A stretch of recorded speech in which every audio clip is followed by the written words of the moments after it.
시청자 여러분 안녕하십니까? KBS 9시 뉴스입니다. 여러분 안녕하십니까? 여러분 안녕하십니까? 오늘의 주요 JTBC 뉴스입니다. 뉴스룸을 시작하겠습니다. 조중동 지금 조중동이 계속 이렇게 경영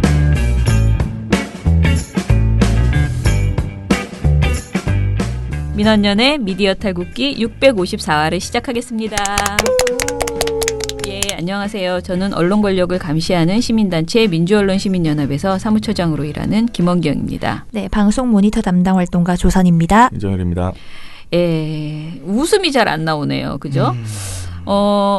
네. 저는 어떤 기분이 드냐면요.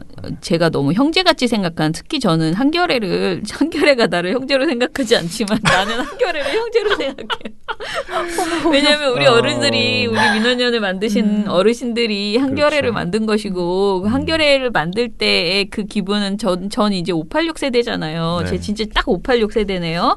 별 재미를 못 본 실패한 586이긴 하지만 그러네요. 네. 뭐 정보에 들어간 것도 아니고 뭐 국회의원이 된 것도 아니고. 네, 그러나 아무튼 586 세대로서 한겨레를 만들 때 그 감동, 물론 저는 그때는 어린 386이었고 어렸지만 한겨레가 생겼을 때에 그 어떻게 어른들이 만들어냈는지를 알고 있기 때문에 이제 항상 한겨레에 대해서 이제 뭐 제가 한경호 프레임 얘기할 때도 그러지 말아달라고 여러분들한테 말했다가 욕도 많이 먹고 여러 가지 일들이 있었잖아요.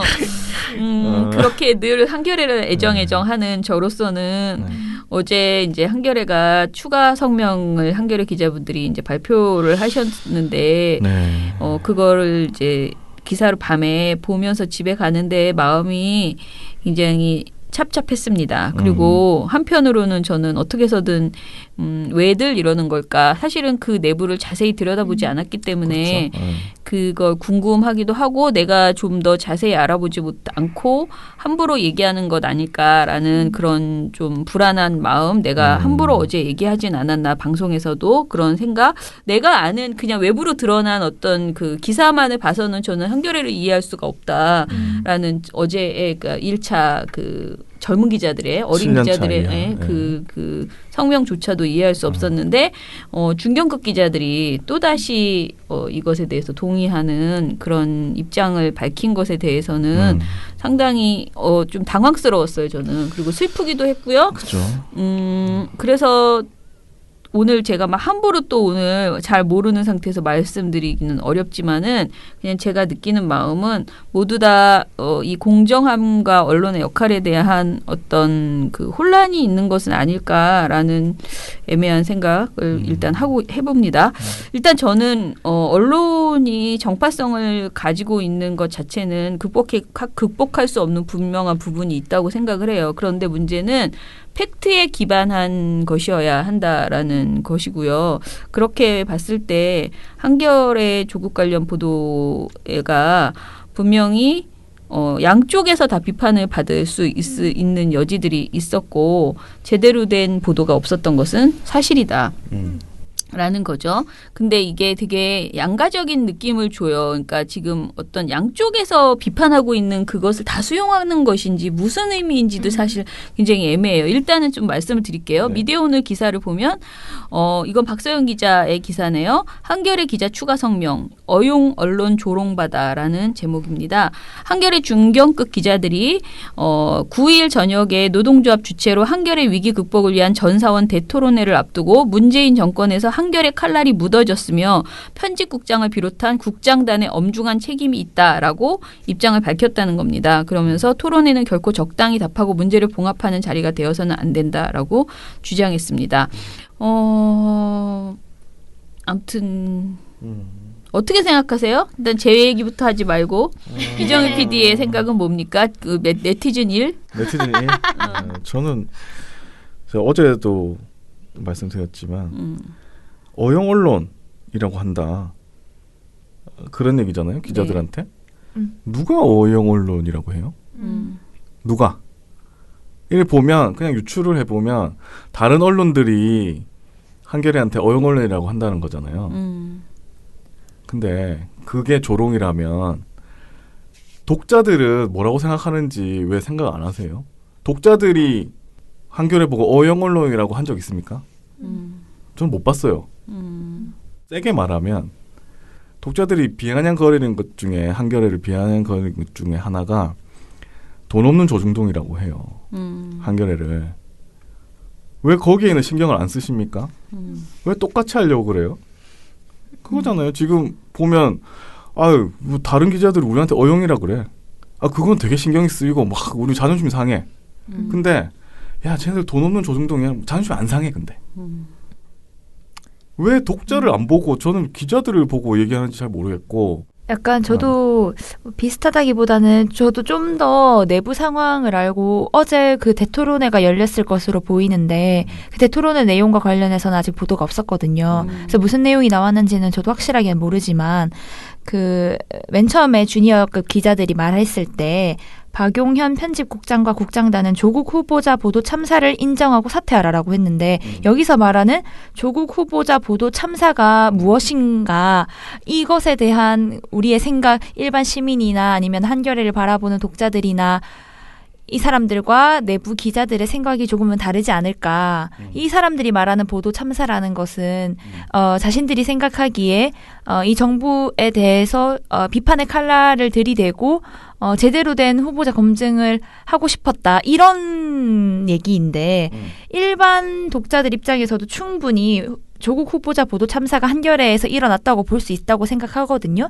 근데 독자들의 생각은 그래서 문제가 아니라 지금 여러 가지 정말 의혹 제기들이 일어나고 있고 의혹 제기뿐만이 아니라 저는 진짜 그 딸에 대한 인권이나 아니면 피의사실 공표나 정말 여러 가지 문제들이 너무너무 많았는데 여기서 언론을 자성하는 목소리라든지 아니면 이 여러 가지 의혹들에 대해서 정리를 해준다든지 그런 게 없었기 때문에 오히려 보도 참사라고 말해야 되지 않는가. 아니 그러니까 나는 기자들 생각은 그러면 이상한 단독 보도들 그거 다 따라갔어야 된다. 이 얘기예요? 같이?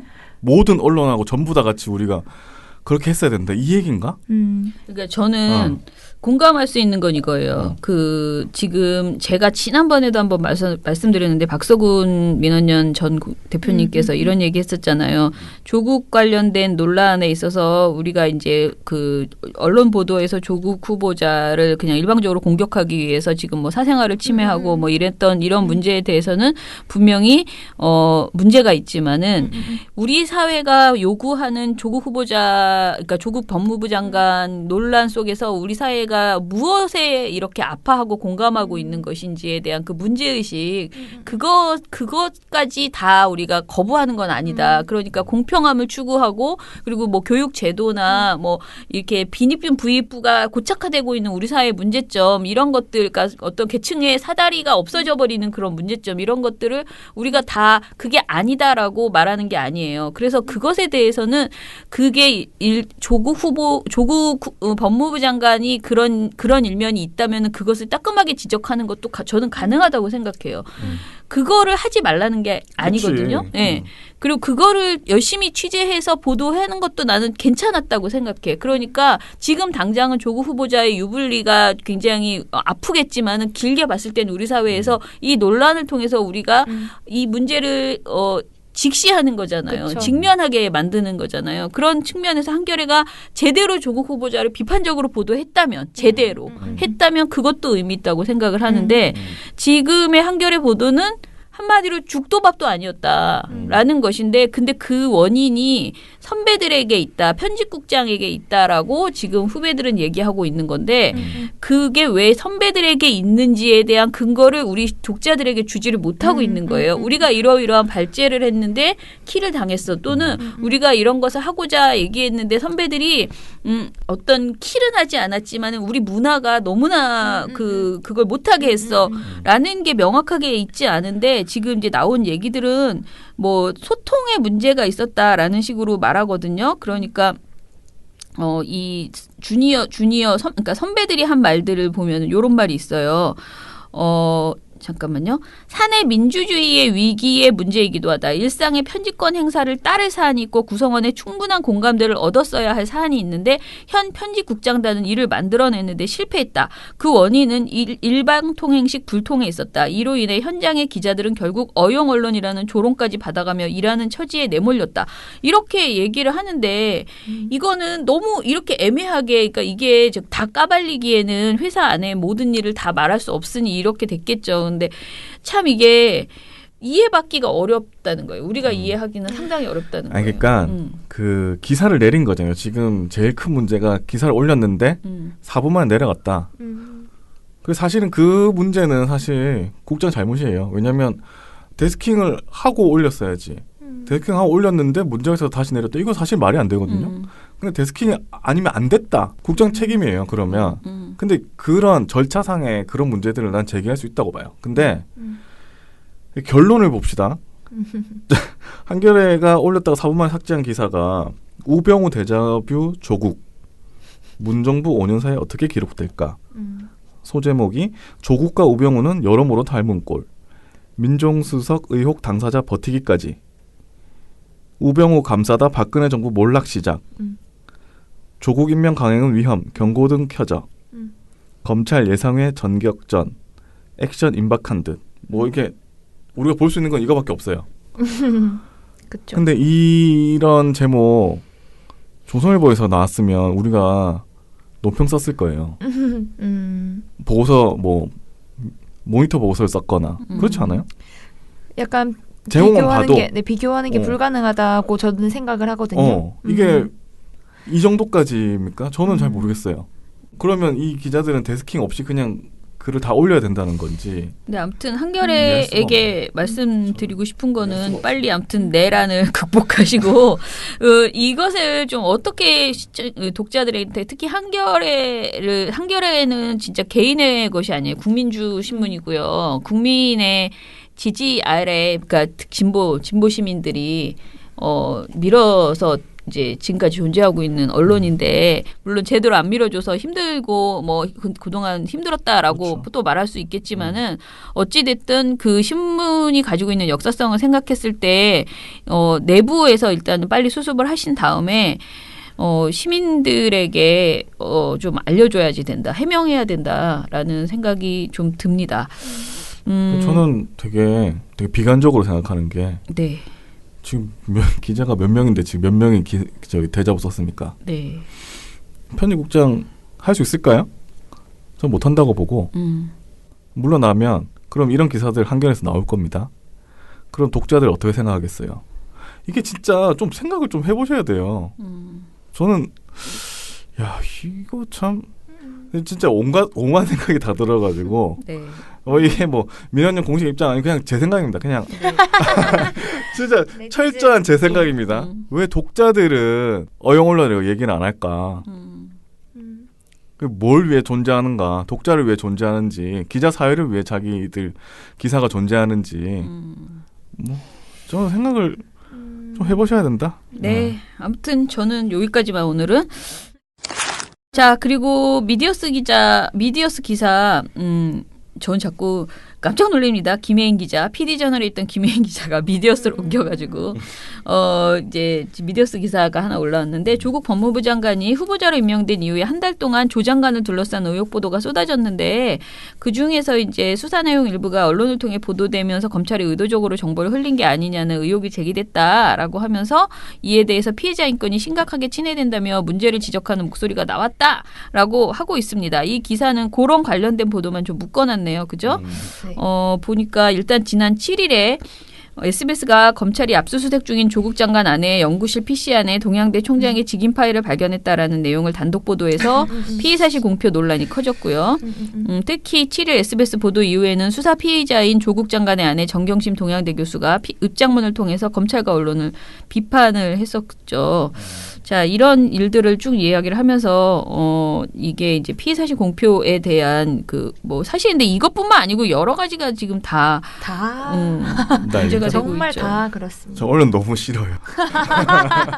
언론이라기보다는 사실은 검찰이 더 문제 아닌가요? 아니 검찰 흘려줘도 이거 흘려줬는데 안 쓰는 기자는 없다고 봅니다. 아니 안 써야죠. 그러니까 지금 계속 이것뿐만 아니라 어. 우리 그때 그 노한준 교수뿐만 네네. 아니라 지금 어제까지도 그 정경심 교수라는 그 분이 그 연구실에 들어갔다 나오는 그 CCTV 화면이라든지 그거 가지고 또 난리가 났죠. 난리가 났거든요. 그러니까 이 모든 것이 정말 검찰 발이거든요. 근데 이제 그 그러니까 그 보도를 보면 자기들이 취재했다기보다는 어제자 보도를 보면 대부분 검찰이 이렇게 수사를 했다라든지 아니면 검찰이 공소장에다가 조국을 피의자로 썼다 이런 보도가 나왔어요. 그러면 이게 저는 그걸 보면서 이거 검찰이 흘렸네라는 생각을 당연하지. 그럼 누가 알아 그걸. 피의자로 적시한 거를 기자가 가서 거기 봅니까? 얘기해 주면 알지. 네, 그래서 이게 언론에만 문제가 있는가라는 생각이 들기도 하는데 저는 언론에 약간 문제가 있다고 봅니다. 언론도 문제가 네. 있고 약간 아이고 쌍쌍이 둘이 박수가 그냥 그죠 쌍쌍이죠. 흘리는 쌍쌍이. 사람은 꾹꾹이를 가지고 쓱 흘려주고 그러면 이제 언론이 와 그러고 이제 받아 쓰고 가져다 쓰고 하는 거죠. 아니 왜 검찰 무오류 논리라는 게 있잖아요. 검찰들은 그런 논리가 자기가 있어? 그런 자기들이 대단하다. 절대 오류가 없다. 털어서 먼지 안 나오는 건 없다. 음. 그래서 막 싸싸지 그냥 뒤지는 겁니다. 차사치 어. 뒤지죠. 뒤지고 언론에 흘려주고 언론은 그거 받아가지고 막 떠들어주고 그렇죠. 그러면은 결국 두 손 두 발 들게 돼 있다. 뭐 이런 게 있어요. 그쵸. 근데 언론도 그런 거 아닌가라는 생각이 들어요. 요새는. 그리고 그렇게 해왔다. 그리고 검찰이고 언론이 그렇게 해왔고 야 옛날에 우리 그냥 하던 대로 하는데 왜 이래? 라고 생각하지 않을까 그들은?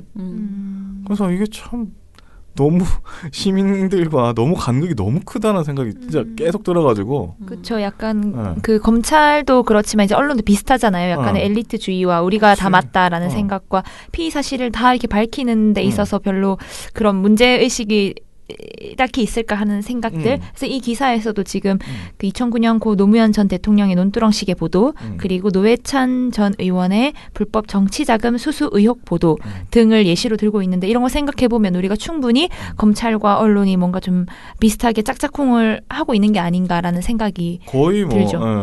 근데 사실 이 피의사실 공표죄라는 게 사문화되어 있는 법이기 때문에 네. 아무도 지키지 않고 네네네. 이걸로 뭐 제대로 된 네네. 뭐를 받지를 않으니까 이 쓰나마나한 소리를 가지고 우리가 서로 하는 거긴 지금 하죠. 각자 자기가 그야말로 전형적인 내로남불 그 논리로 이거를 자꾸 얘기하고 있어요. 피의사실 공표를 왜 그걸 공표했느냐라고 하고 정말 내가 원하는 정보일 때는 피의사실이고 뭐고 일단은 맞아. 역시 내 봐야지. 생각이 맞았어. 근데 나는 이러면서 계속 사람을 죽이고 있다라고 생각을 하거든요. 그러니까 예. 이게 참 의도가 너무 있다. 네. 너무 심하게 의도가 있다. 그러니까.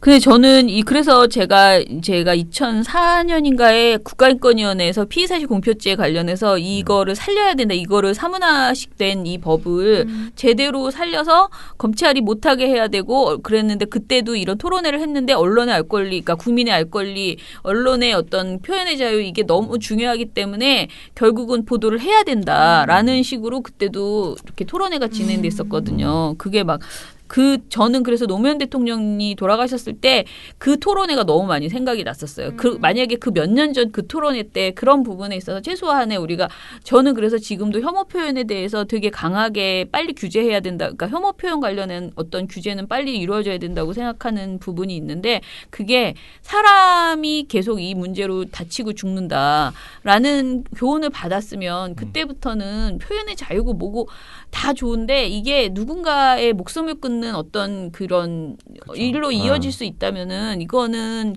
검찰이 그냥 수사를 진지하게 하면 되잖아요. 열심히 수사하셔서 재판에 가시라고요. 제발 미리 지지지 흘리면서 자기네한테 유리하게 상황을 만들어 나가는 거기에 언론이 놀아나고 그리고 놀아난다기보다는 같이 그걸로 장사해 먹고 그쵸, 발맞춰주는 거죠. 장사해 먹고 또 정치적으로 이용하고 이러면서 계속 이게 왔다 갔다 하고 있어서 상당히 답답한. 요새 진짜 너무 힘드네요.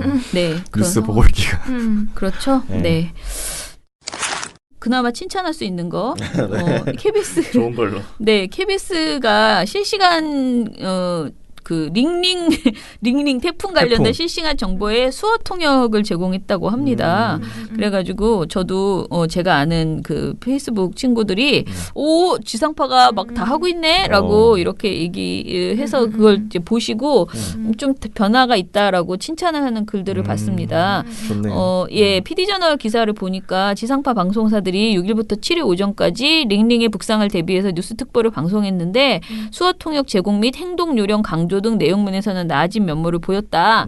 다만 현장감을 전하기 위해서 비바람을 맞으며 리포트에 나선 기자들의 모습은 크게 달라지지 않았다 했는데 저도 이거를 막 온 전국에서 막 흔들리면서 이렇게 그죠. 막 분할해가지고 한 10명이 막 흔들리는 속에서 있는 모습 저거 우리 안 보고 싶은데 이런 그렇게까지 생각이 해야 되나 싶어요. 네, 왜 이렇게 비를 맞아가며 막 진짜 난리가 아니에요. 저 약간 쇼 같은 그쵸? 느낌이 약간 네. 있죠. 네. 그렇게 안 해도 우리 아는데. 그냥 비바람 부는 거 다 알거든요. 그리고 위험해요. 네. 기자들도 그치. 위험합니다. 그러니까 네. 그 부분에 대해서는 좀 아쉬웠다라는 얘기입니다. 그래도 이거 뭐 조금씩 나아지고 있는 거 보니까 네. 조금 네. 마음이 놓이네요. 네. 아까 너무 아하. 대노해가지고 제가. 네. 아,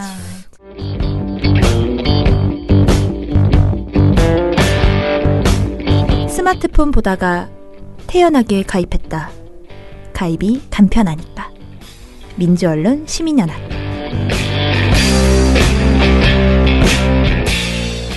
오늘 저희는 이것도 할 얘기가 많아가지고요. 네. 이거 오늘 다 하려면 우리 날 새는 거 아닙니까? 시작해 보겠습니다. 짧게 하시죠. 자, 사연을 네. 말씀드리면 우리 신문모니터위원회, 방송모니터위원회 주로 청년들이 모여서 하는 역사와 전통을 자랑하는 회원 모임이 있습니다. 제가 아주 너무나 사랑하는 신문분과 방송분과가 같이 모여서 공동기획 모니터 보고서를 내놨거든요. 근데 제가 이걸 우리가 오늘 아침에 이걸 발표를 했어요. 근데 제가 오늘 그 오전에 이제 발족식을 다녀왔는데 그 발족식에서 여러 사람에게 칭찬을 들었습니다. 이 보고서를 보고 참 열심이다. 너무 열심이다. 진짜 엄청 오래 걸리고 그죠? 네. 그런 제가 이 분과 보고서를 볼 때마다 가끔가다 이렇게 칭찬할 때 보면은 참 그 과도한 노동력이 투입된 약간 갈아서 만드는 맞아 그런 보고서입니다. 근데 이런 열정이 있는 젊은 세대가 아니면 하지 않습니다. 사실 이제 조금만 나이가 들면요 꾀가 생겨가지고 이거 꼭 이렇게까지 해야 되나 자꾸 그런 생각이 드는데 이 청년들의 자신들이 생각하는 고민을 가지고 문제의식을 가지고 이런 주제를 선택해서 했다는 것에 대해서 제가 굉장히 깊은 감사와 아무튼 칭찬을 합니다. 자, 시작해 볼게요. 아버지를 아버지라 부르지 못하고 형을 형이라 부르지 못하오니 차라리 길을 떠나겠습니다. 잠깐! 길동이 너의 말이 맞도다. 내가 오늘부로 너에게 호부 호영을 하겠노라. 민원년 신문방송 모니터 호부 호영 부르지 특집. 못하고 형을 형이라 부르지 못하는데 호부 호영이 무슨 소용이 있겠습니까?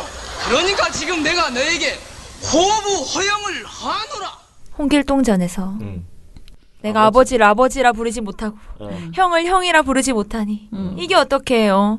호부 호영하지 못하고 있다 이렇게 말을 하는데 똑같이 노동자라고 부르지 못하고 노동 시간을 노동 시간이라고 말하지 못하고 시간제 노동자를 시간제 노동자라고 말하지 못하고 알바생이라고 말하는 이 현실에 대해서 저희가 짚고 싶어서 네, 각고의 노동력을 기울여서 네, 정말 오랜 시간 준비를 해서 나왔는데요. 언론에서 노동이란 단어를 안 쓴다는 얘기인가요? 네, 약간 그런 의미죠. 약간 근로와 노동의 약간 그 차이에서부터 이제 시작을 하는 건데요. 근로라는 것은 그 근면할 근에 노동할 로이기 때문에 근면 성실하게 일한다 이런 의미고요. 노동은 움직여서 일한다라는 뜻이니까 좀 더 그 노동자의 주체성과 자율성을 담보하는 단어라고 생각을 하기 때문에 그 노동계에서는 당연히 노동자나 노동 시간, 노동 조건 이런 단어를 쓰고요. 아직도 그 법 체계 안에서는 우리가 근로기준법이라든지 근로자, 근로시간, 주 52시간 근로 뭐 이렇게 쓰거든요. 그런 부분에 착안해서 언론이 아무래도 그 쓰는 표현, 단어를 사용하는 것에 있어서 되게 주의를 기울여야 하는데 우리 언론들이 얼마나 여기에다가 주의를 기울여서 노동자를 노동자로 호칭해 주는가 대한 걸 해보고 싶었습니다. 잘 안 하는 것 같은데요. 예. 근데 일단은 이 모니터가 우리가 그동안 이제 왜 이걸 우리가 진행하지 않았던가를 좀 생각을 해봤어요. 저도 이 제목을 보면서 그동안 우리는 이제 어떤 차별 용어 있잖아요. 장애인을 비하하는 용어, 그런 용어에 대해서는 용어 모니터를 할 때 주로 그런 걸 많이 했거든요. 네. 근데 이제 근로자와 노동자를 구분하는 이 이야기는 이미 오래전부터 계속 나왔었는데 그럼에도 불구하고 근로자라고 하던 노동자라고 하건 뭐 니네 맘대로 하세요. 그러고 우리가 이거를 막 적극적으로 막 규탄하는 그런 보고서를 내지 않았던 이유는 어떻게 보면은 현행 법이 너무 근로자라고 되어 있으니까 그랬던 것 같아요. 그런데 이제는 거기에서 조금 더 나아가서 우리는 그러니까 법을 위반하지 않거나 비하하지만 않는다면 근로자라고 한다고 해서 비하하는 용어는 아니잖아요. 또 노동자성을 좀 더 강조하는 그 살리는 그러니까 제대로 적합하게 부르는 것은 아니지만은 비하하는 건 아니기 때문에 이거를 우리가 간과하고 어떻게 보면 좀 무시 그러니까 그거를 진지하게 문제 지적하지 않았는데 우리 분과원들은 이거를 진지하게 생각한 거잖아요. 그래서 왜 이렇게 말하지 않아라고 의제를 던진 보고서라고 저는 생각을 했거든요. 그래서 그런 측면에서는 이제 충분히 그럴 만한 시기가 되었다라고 생각을 하고요. JTBC의 손석희 사장은 사실은 굉장히 그걸 강조하거든요. 그래서 예전에 저희한테 뭐 강의를 오거나 이럴 때도 노동자라고 해야 되는데 자기 보도에서 자기가 하는 어떤 방송에서 노동자라고 안 하고 근로자라고 하면 다 수정해주고 뭐 이거 이렇게 하면 안 된다라고 말을 한다. 자기는 적극적으로 그런 개념을 집어넣는다라고 얘기를 했는데 사실 언론인들이 스스로 자기가 쓰는 표현에 있어서 근로라고 하는지 노동이라고 하는지 그걸 자기 검열을 하고 그거를 안 쓰려고 노력하는 언론인들은 사실 그다지 많지 않다고 그냥 혼용해서 쓰고 있다라고 섞어 쓰던데요. 네네 그렇죠. 그런데 과연 그러면 이런 통계를 한 번도 내본 적이 없을 거예요. 우리 방송사가 뭘 쓰고 있는지 한 번도 생각해보지 못했을 거예요. 그런데 생각해보셔라라는 의미에서 굉장히 의미 있는 보고서라고 생각합니다. 네. 자, 그런데 이게 처음에 이게 노동용어를 지금 하겠다고 했잖아요. 근데 네. 노동용어를 오늘은 지금 이 중에서 전부 다 하는 게 아니잖아요. 네네. 그러니까 일단 오늘 보고서에서 발표할 내용들만 놓고 보면은 노동이냐 근로냐 라고 어떤 것을 썼느냐. 그다음에 알바생이라고만 말하거나 알바 노동자라고 하는 사람 있잖아요. 그러니까 특히 저는 이 도우미가 정말 싫은데 가사 노동자냐 가정부 또는 가사 도우미냐 이 표현 굉장히 다르잖아요. 요런 표현들 그리고 하청업체냐 협력업체냐 이 표현들 뭐 그다음에 민주노총이냐 민노총이냐 이것도 사실 사람들 무슨 의미야 그게 똑같은 말인데 왜 자꾸 그래 이렇게 말하거든요.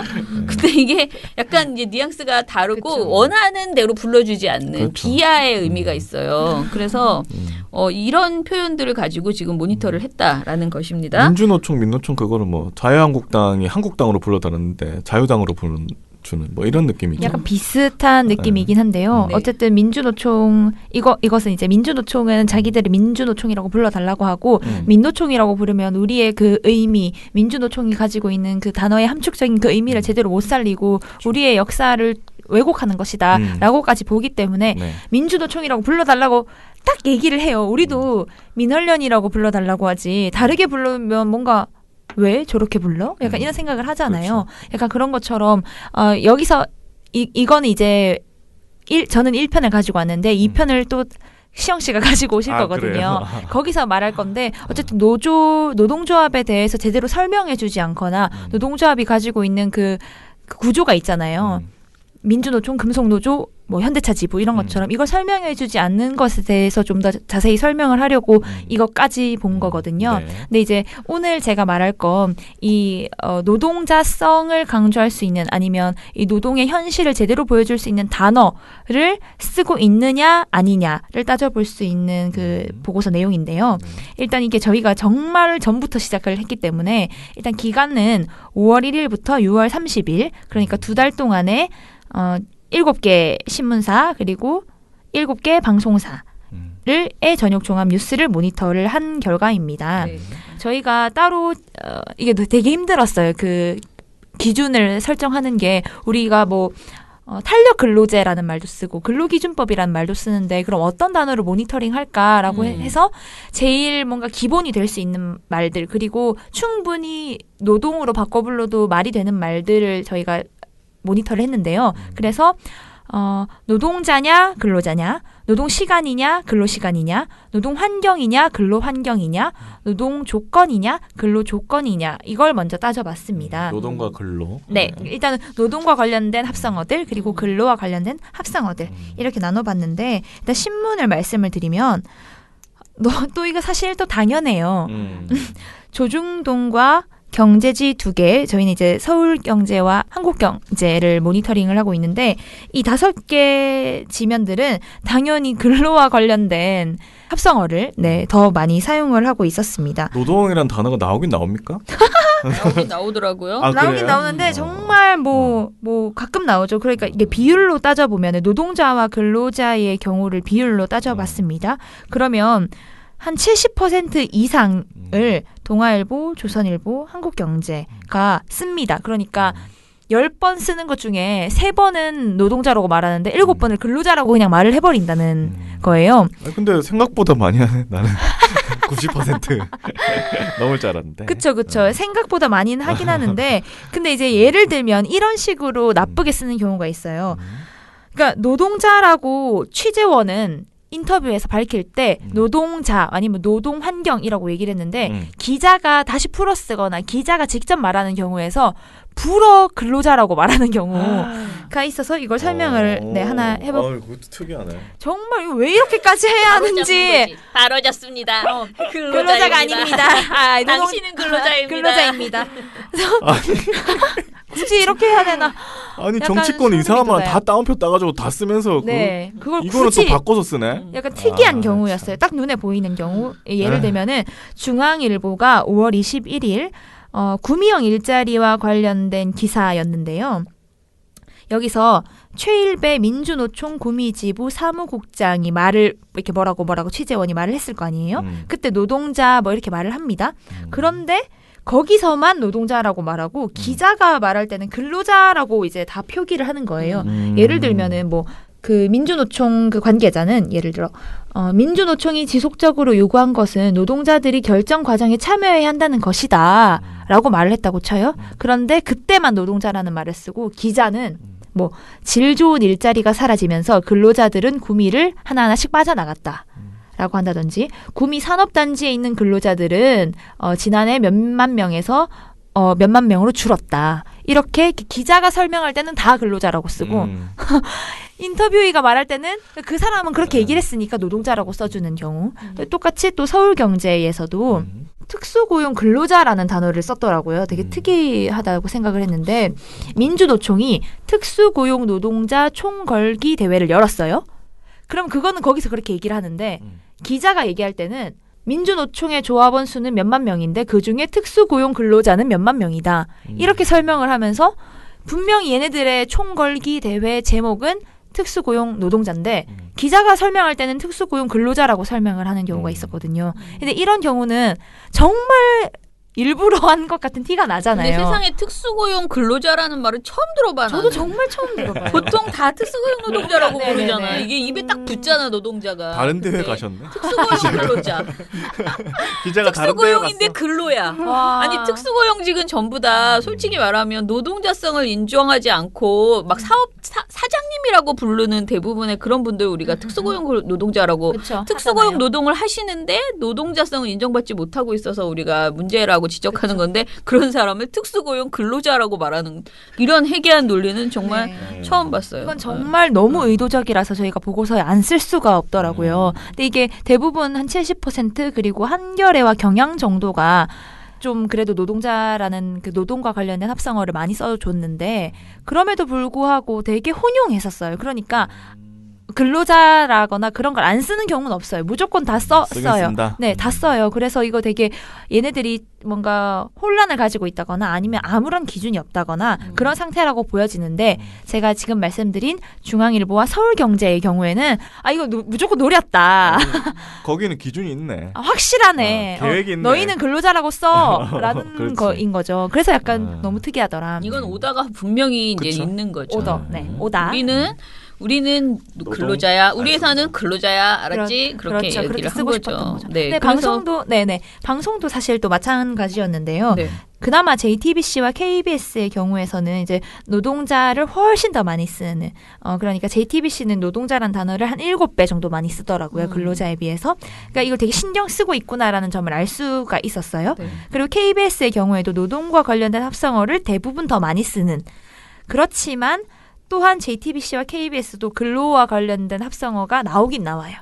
그리고 나머지 언론사들, TV조선 채널A의 경우에는 무조건 근로와 관련된 합성어를 더 많이 쓰고요. 그러니까 다들 아무 생각이 없이 마구마구잡이로 그냥 쓰는 것 같네요. 쓰고 있는 겁니다. 그리고 이 경우도 되게 특이해서 하나 넣었는데요. JTBC의 경우인데 근로자라는 단어를 특이하게 썼어요. 아까 말한 것처럼 JTBC는 되게 신경을 쓰고 있는 언론사로 보였거든요. 네. 그런데 근로자라는 표현이 나와서 살펴봤더니 번역하는 과정에서 영어로 미국에 있는 장관이 영어로 막 뭐라고 설명했어요. 근데 그거를 번역하는 과정에서 근로자로 썼더라고요. 이거는 그러니까 의도적이라기보다는 앞선 경우와 같이 의도적이라기보다는 실수에 가깝긴 한데 근로라는 단어가 영어에 있나요? 네네 그렇죠. 이제 그게 약간 또 저희가 노동은 궁금했는데 알겠는데. 네, 그렇죠. 그래서 이제 원문이 일단 뭐냐면, 그러니까 이게 지금 그 미중이 그 무역 전쟁을 벌이고 환율 전쟁까지 막 계속 벌이니까 미국 상무장관이 예를 들면은 다른 나라들이 더는 미국 근로자와 기업에 불이익을 주는 통화 정책을 활용할 수 없을 것. 그러니까 통화 정책으로 중국이 위안화 가치를 떨어뜨려가지고 우리한테 무역에 어떤 피해를 주지 마라 이런 말인데 여기서 이제 이 장관님은 아메리칸 워커스라고 말했어요. 워커스. 워커스가 근로자예요? 워커가 근로잖아요. 워크가 원래는 근로인데, 그러니까 근데 이제 영어에서도 워크가 노동자라고 말하기도 하고 근로자라고 말을 하기도 해요. 그런데 이제 그 뉘앙스 차이가 애매하죠. 우리가 알고 있기로는 뭐 레이버러는 그러니까 노동의 의미가 강하고요.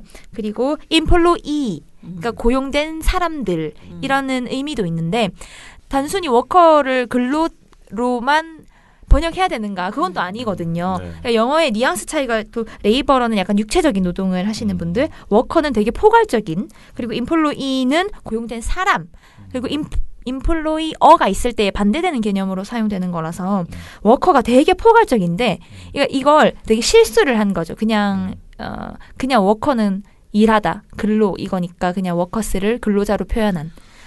이 경우에는 약간 애매하게 기준이 명확하지 않아서 실수를 한 것으로 보이긴 하는데 충분히 이걸 번역하는 과정에서 노동자라고 쓸 수 있었음에도 불구하고 그리고 그만큼 신경을 쓴다고 하는 JTBC에서도 이런 실수를 하는 걸 보면 언론들이 이거에 대해서 좀 제대로 기준을 확립할 필요가 있겠다. 좀 고민을 해볼 필요가 있겠다라는 생각이 들어서 보고서에 쓰게 됐습니다. 근데 저는 이제 사실 이 JTBC 근로자 이거를 약간 트집 잡기로 JTBC 입장에서 우리 얼마나 지금 제일 잘했는데 왜 하필이면 우리가 이 번역하나 워커를 근로자라고 한 거 가지고 이렇게 한바닥을 썼어라고 한바닥에 지금 이게 그런 생각을 하실 수 있어요. 그래서 저도 좀 마음에 좀 걸렸습니다. 그러나 이제 제가 생각하기에 그러면 비슷비슷한 다른 사례들 이제 다른 TV조선이나 이런 데서 한 근로자 이거를 막 잔뜩 사례를 갖다 붙이는 것보다는 이렇게 노력을 함에도 불구하고 의식적으로 노력을 함에도 불구하고 실수가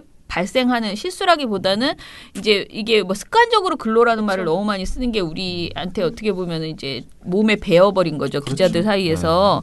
그런 상황이다 보니 의식적으로 좀 주의하는 게 좋지 않겠느냐라는 의미에서 이 부분을 저도 그냥 살렸어요. 그러니까 이게 이렇게 굳이 JTBC 이렇게 비판할 필요가 있을까? 제일 통계로 봤을 때 압도적으로 JTBC가 어찌됐든 그러니까 노동자라는 표현을 사용한 것이 많아요. 거잖아요. 그런데도 굳이 이걸 얘기한 거는 그렇게 노력하는데도 안 되는 부분이 있으니 좀 다들 이거를 좀 의식적으로 노동자라고 써주기를 바란다. 그게 가장 적합한 표현 아니겠느냐라는 거예요. 그러니까 우리가 약간 설명이 조금 덜 됐다고 생각하는 부분은 근로와 노동이 똑같은데 그냥 아다르고 어다른데 뭘 그래 그렇게 생각하시지만 계속 말하지만 노동은 좀 더 그 노동의 주체로서 우리가 이 일에 있던 회사에 들어가서 쌍방 이 회사를 위해서 같이 일해 나가는 사람 그냥 일방적으로 고용당해서 시키는 일 열심히 막 하고 그렇죠. 나가는 게 아니고 같이 일해 나가는 그리고 내가 그 노동을 통해서 나의 삶의 질을 높이고 내가 주체적으로 일을 하는 그런 사람이라는 의미에서 뭐 많은 부분에서 이 의미가 다르다는 거예요. 그래서 이왕이면 노동자라고 얘기하고 우리 스스로도 노동자로 생각하고 일을 해나가는 게 그냥 주인님을 모시는 근로자예요. 이게 아니라는 거죠. 우리는 그렇게 생각하지 않는 거예요. 우리 사회가 그런 의미에서 노동자라고 우리 스스로를 많은 노동자들이 호칭하고 사람들도 그렇게 불러주는 것이 좋지 않겠느냐. 그러니 언론이 좀 그렇게 불러주라라는 부탁을 하는 겁니다. 네. 자 여기까지는 그래도 부탁 수준으로 말할 수 있어. 근데 이제부터 점점 더 이건 너무 이런 말 하지 말자라고 강하게 말할 수 있는 게 저는 그 도우미와 알바생 이런 표현이거든요. 자 이거는 어떻게 했는지 좀 봅시다. 네, 일단은 이것도 되게 많은 사례가 있을 수 있어요. 도우미나 여러 가지. 근데 저희가 꼽은 건 청소 노동자, 가사 노동자, 그리고 시간제 노동자들에 한해서 이제 살펴봤는데요. 그 5, 6월 동안 그나마 많이 쓰인 단어이기도 하고, 이거에 대해서는 정말 문제의식을 가졌기 때문에 이걸 살펴봤는데요. 그러니까 청소 노동자들은 대부분 청소부, 아니면 청소 도우미, 아니면 가사 노동자의 경우에는 가정부, 가사 도우미, 그리고 시간제 노동자의 경우에는 우리가 흔히 알바생이라고 하게 되는데요. 일단 당연히 뭔가 노동자라고 부르지 않고 그렇게 부르니까 노동자성이 되게 옅어져요. 사실 청소 도우미라고 하면은 뭔가 그냥 청소를 도와주시나? 도와주시는 분들. 그리고 그러니까 가정부라고 하면은 그냥 집에 와서 집안일 해주시는 분들. 이 정도 느낌이 나고 알바생의 경우에도 우리가 되게 이 사람이 생계를 책임지기 위해서 노동을 한다기보다는 잠시 그러니까 학생으로서 용돈 벌기 위해서 잠시 왔다 가는 그런 느낌이 되게 강하잖아요. 그래서 이제 쓰면 안 된다라는 겁니다.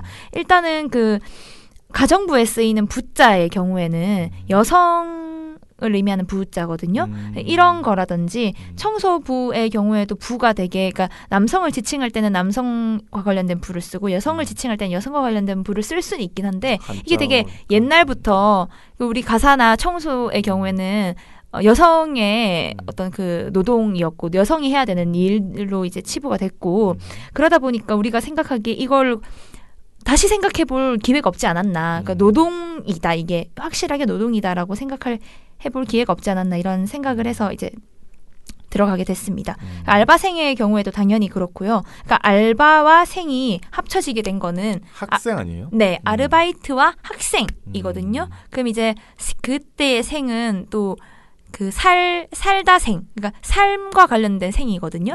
그런 비소가 많았어요.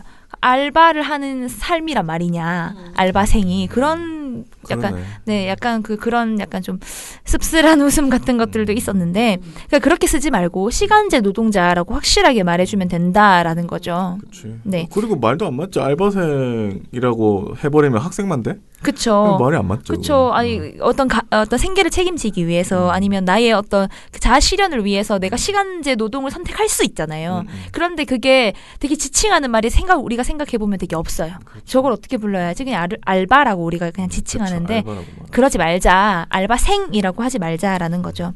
당연히 이 청소노동, 가사노동, 시간제 노동에 대해서 신문과 방송에 딱히 또 고민이 없었어요. 대부분 다 혼용해서 쓰고 있었거든요.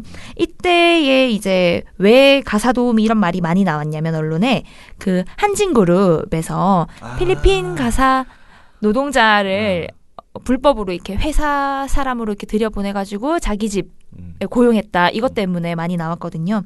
그래서 살펴보면 그러니까 경향신문, 동아일보, 조선일보, 중앙일보, 한겨레, 서경, 한경 모두 다 되게 혼용해서 쓰거나 가정부 아니면 가사 도우미라고 쓰고 있었습니다. 그래서 그러니까 가사 노동자라고 확실하게 밝혀주는 곳이 없었어요, 거의. 이거는 방송에서도 마찬가지였는데요. 방송의 경우에 KBS나 JTBC가 아까 말했던 것처럼 되게 신경을 쓰는 흔적이 보였거든요. 그래서 청소 노동자의 경우에는 또 청소부라는 단어는 안 쓰고 청소 노동자라고 쓰더라고요. 그런데 그 한진그룹과 관련된 보도를 하면서는 가사 노동자라는 말을 안 쓰고 가사 도우미라는 표현을 계속 쓰고 있었다는 거죠. 그러니까 지금 되게 혼돈스러운 거예요. 얘네들도 혼란하네. 혼란하죠, 여러분들도. 그러니까 얘네들이 되게 섞어서 쓰고 있다는 거죠. 이것만 봤을 때도 이제 기준이 명확하지 않거나 이거에 대해서 숙고해 보지 않거나 편집국 내에서도 당연히 시간제 노동자 이런 말은 찾아볼 수가 없었어요. 저도 못 들어본 것 같아요. 네, 시간제 노동자라는 말이 약간 좀 우리 입에 안 붙기도 하고 알바생이라고 좀 많이 부르긴 하는데 우리의 이 보고서의 목적은 시간제 노동자라고 불러달라 이것이기 때문에 네, 시간제 노동자라는 표현이 없었다는 게 되게 아쉽더라고요. 네.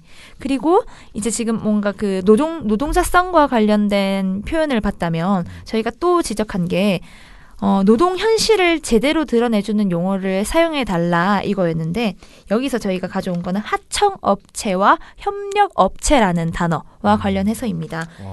그러니까 저도 딱히 많이 그렇게 깊게 고민을 해보지 생각 안 못했는데요. 해봤네, 나도. 네, 여기 이걸 쓰기 전에는 생각을 많이 못해봤는데, 그러니까 하청업체는 되게 구조적으로 탁 드러나잖아요. 그렇죠. 갑과 을이 있구나, 원청이 있고 하청이 하청이 있구나. 그런데 협력업체라고 하면 협력이라는 단어에서도 알 수 있듯이 대기업과 협력을 하고 있는 관계구나라는 생각이 들게 만들어요. 그런데 그렇게 하면 지금의 현실을 제대로 보여주지 못한다라는 게 저희의 그렇지. 결론이었던 거죠.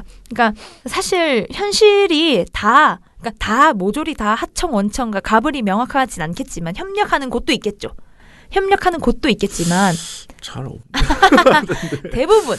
대부분 그런 경우가 많습니다. 그러니까 이럴 때에 협력업체라고 쓰면 되게 이상하다라는 거죠. 예를 들어서 원청이 하청의 기술을 탈취하거나 아니면 납품 단가를 후려치거나 그렇지. 이런 경우가 있다고 가정을 해보면 이거는 당연히 하청업체라고 불러야 되게 명확하게 다가오는데 그렇죠. 이걸 만약에 협력업체의 뭐 기술을 탈취했다라고 하면은 뭔가 명확하진 않다라는 게 저희의 생각인 거죠. 네. 여기서 이제 협력업체라고 표현하면은 현실을 제대로 반영하지 못하고 있다라는 거고요. 네, 우리가 모두 다 알고 있어요, 이미. 한국의 주력 산업인 전자, 자동차 산업에서의 하도급 기업의 모기업 의존도 70%, 80%가 넘는다는 것. 그렇죠.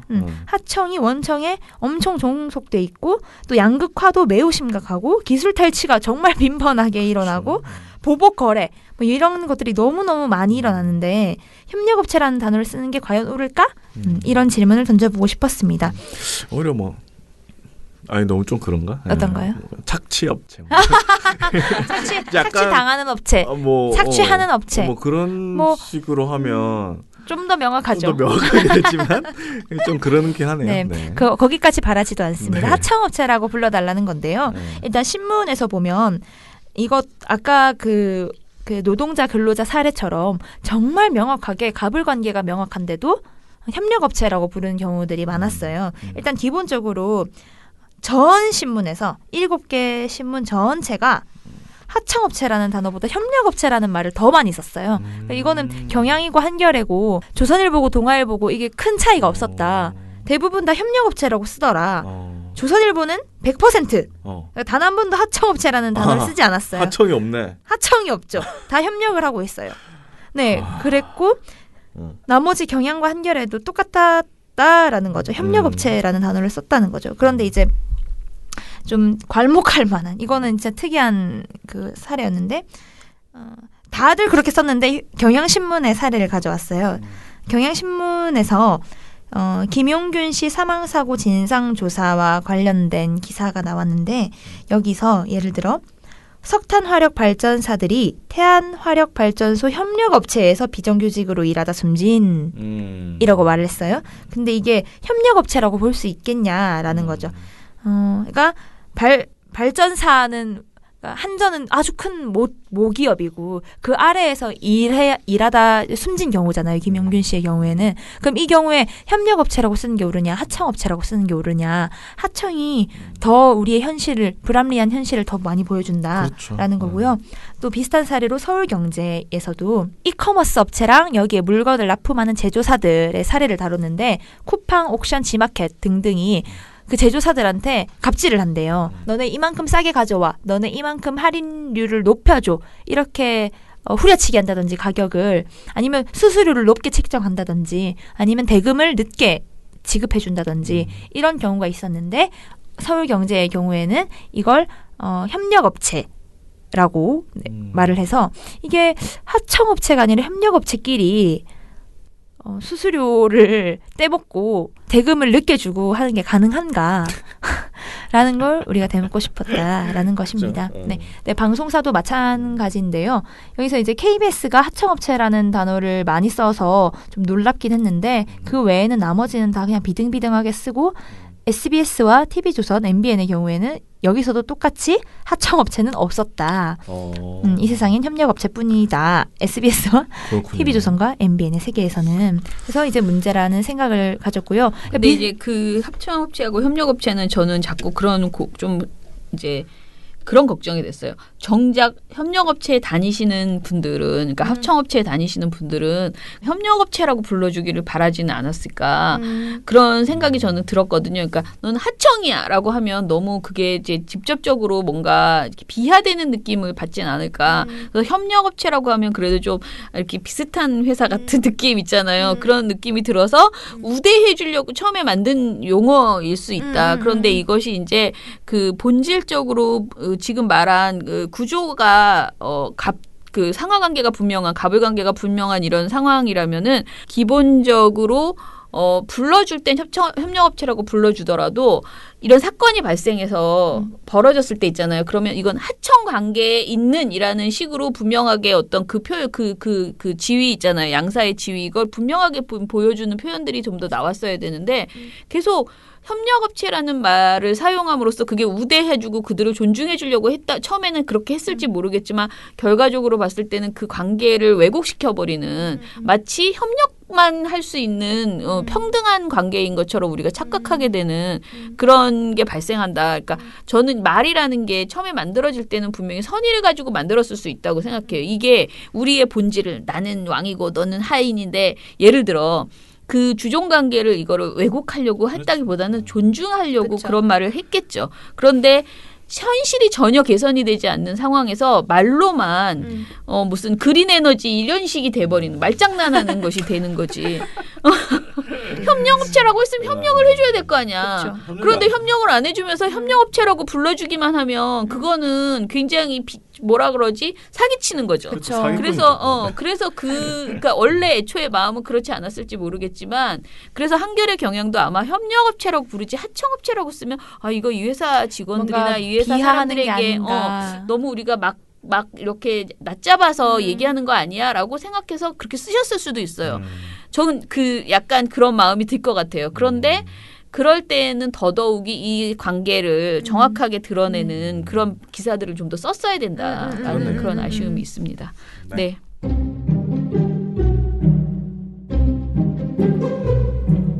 시작할까요? 방통위 조선일보, JTBC 팩트체크 자유한국당, 연합뉴스 300억, SBS 태영, 박수환 문자 뉴스타파, 동아일보 동아투이, MBN 차명진, 방심이 이상로, TV조선 민영삼. 미디어오늘 방정우. 언론에 대해서 꽤 아는데? 민원연에서 다 봤지. 언론과 무제한 친해지리. 민주언론 시민연합. 자, 그러면은 오늘 그 댓글은요, 제가 유튜브 댓글 보고 깜짝 놀랐거든요. 요즘 댓글이 정말 엄청 많아요. 엄청나게 좋던데요. 많더라고요. 그래서 이제 못 읽어드리겠어요. 유튜브 댓글이 진짜 네. 너무 많고 엄청 늘어났어요. 나는 그래서 제가 미리 말씀드리지만 제 댓글이 많으면 좀 울렁거리거든요. 이제 좀 마음을 키워야 되겠습니다. 배포를 키우지 않고서는. 지금 저희가 녹음하는 시기에 145건이 있습니다. 아, 진짜요? 그래서 다는 못 읽어드리고요. 어찌됐든 민원연에 대해서 기대감을 갖고 뭔가 이렇게 화이팅 하는 그런 분들이 많아서 일단 네, 감사하고요. 댓글 대부분이 한겨레에 대한 비판이거든요. 기자들은 어떻게 생각할지 저는 글쎄요. 모르겠네요. 네. 네.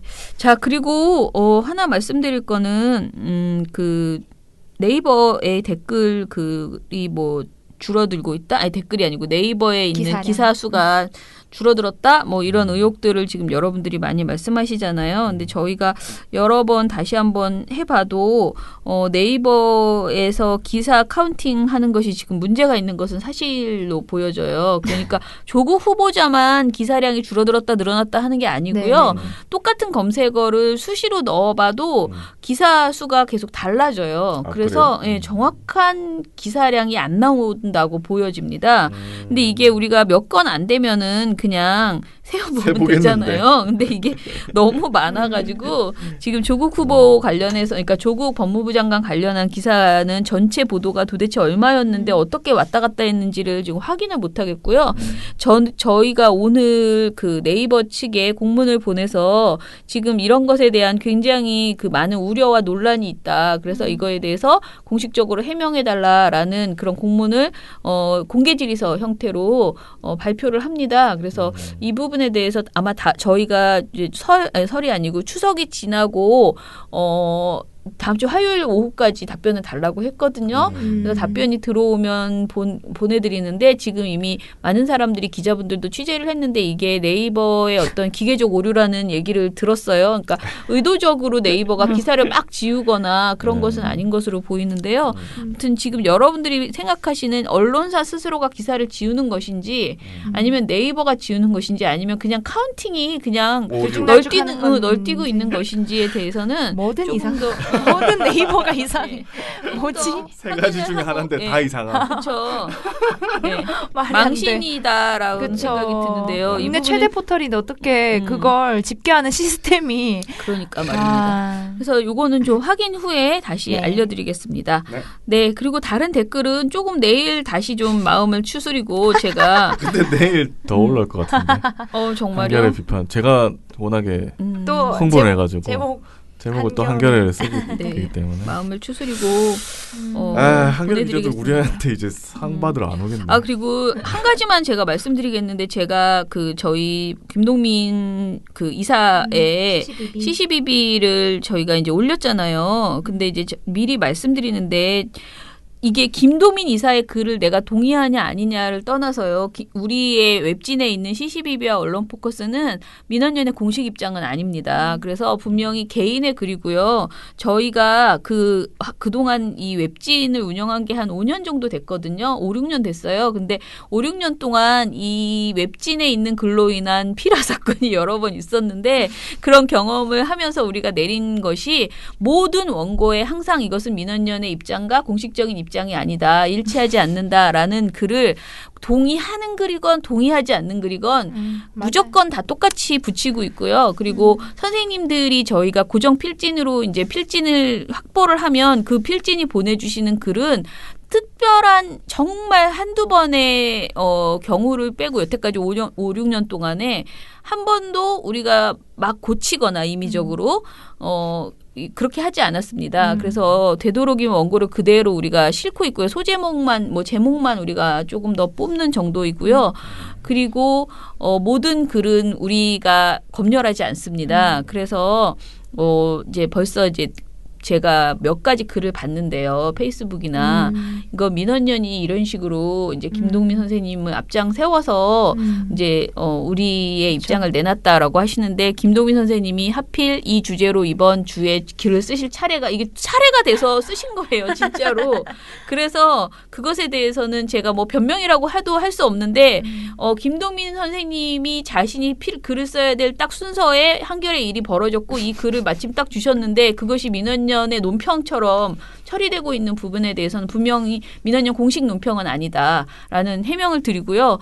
그 글에 대해서 지지하시는 분, 좀 과하다는 분, 취지는 알겠지만은 어떤 표현에 있어서는 좀 불편하다는 분 여러 그 온도차를 저는 들었어요. 그렇죠. 그리고 어떤 분은 뭐 오히려 시원하다라고 하시는 분도 있었습니다. 그런데 다양합니다. 예, 다양한 의견이 있는데요. 개인의 글로 처리하시고 다만 그분이 우리 민원연 이사이고 민원연의 한 가지의 색깔이다라는 것은 그렇게 이해하시면 될 것 같습니다.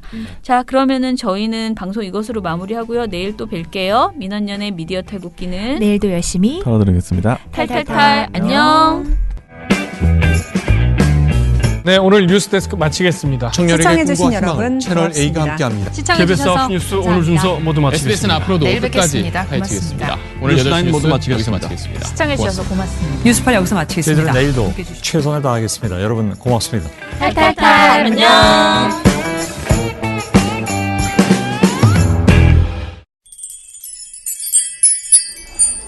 민원연 회원 가입 가입하시면 매달 후원회비가 $9 지상파의 종편 신문까지 세트로 감시하는데 $9 거기에 좋은 보도, 좋은 방송까지 발굴하고 팟캐스트도 매일 나가는데 $9 매달 소식지도 나가고 매년 회원들과 같이 하는 행사도 여러 개 하는데 $9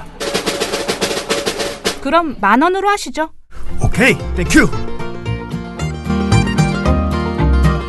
민원연 회원 언론 감시를 매달 10,000원으로